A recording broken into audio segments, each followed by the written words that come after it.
He's said somewhere along the line, like a work of art ought to hit you like being hit in the back of the neck with a baseball bat.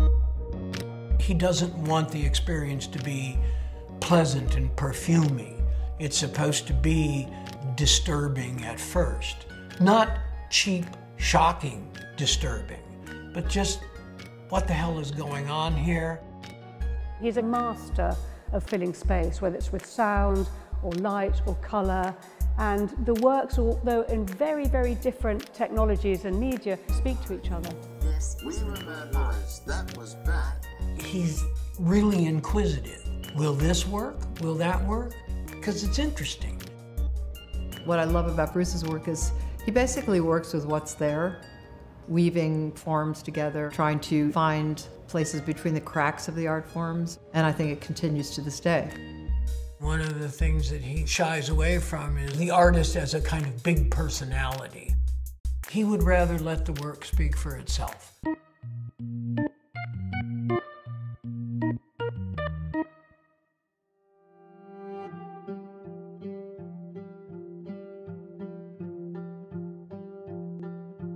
When he was at Davis, they gave graduate students studios. And the only directive from the faculty that you go into this room, what do? Well, you do whatever you do. He took it logically, which Bruce does. Whatever I do in this room is art, because I'm an artist. So he started doing those early black and white videos where he just puts himself in different positions.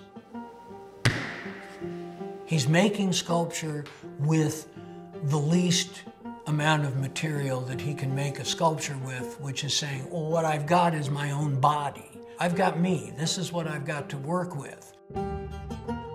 I met Bruce in the summer of 1968. He was doing a piece at the Whitney with his first wife and Bruce and me. Each of us were in a corner of the room. Basically, for an hour, we fell back against the wall and then came back up. I was very impressed that you could make a piece just with one action. What made it exciting was that there was a sense of playfulness. You know, the playfulness and that sense of beginner's mind in art is what makes the magic happen. You know, not knowing everything.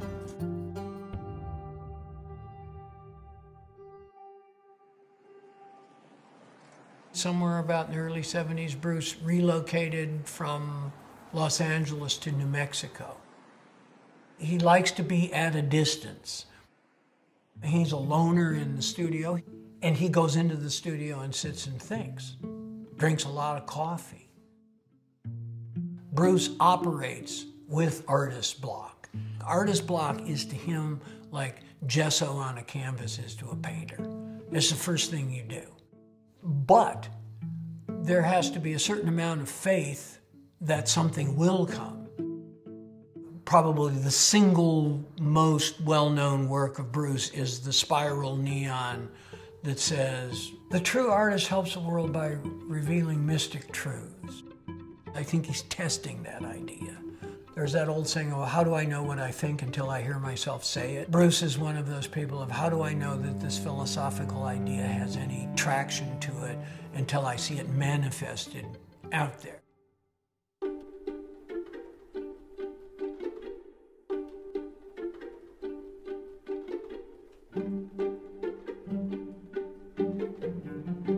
I think Bruce is somehow obsessed with language. It's the subject of the work, but it's also kind of the content. And the work seems to concertina between sense and nonsense. You think you understand something, you think you read something, and then it turns into something else, which is kind of funny, but also it's violent.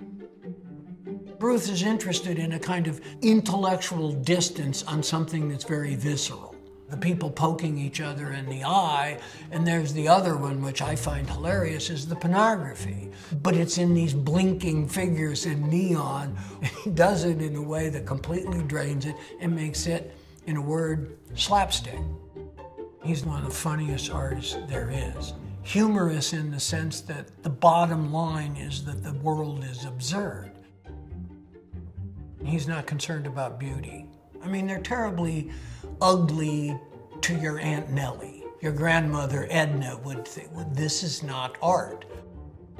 And part of it is, in order to want something to make beautiful, you have to have an idea of what is beautiful, and that hamstrings you right from the get-go. Beat and repeat was sitting on a fence and Pete fell off and was left. Repeat. Oh. Beat and repeat were sitting on a fence. Pete fell off. Who was left? Repeat. Oh. Work, work, work, work, work, work. Raw Materials was the name of the project that Bruce Nauman made for Tate Modern's turbine hall.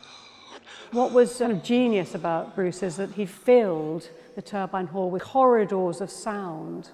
So you actually walked from silence to sound to silence to sound. The piece played both with the spatial aspects of the building, but also a kind of register of emotions for the visitor. I know that he always was very interested in loving music very much. And I do find his work very musical. His structures are very musical. It's a compositional, rhythmic form. You feel the impulse of music even if you're not hearing it. What I think about Bruce is that he's a person that has total integrity. This is an artist's work, this is their body of work, and they manifest mediums based on their ideas. There are certain artists that come along and they give subsequent artists permission. You can do anything you want.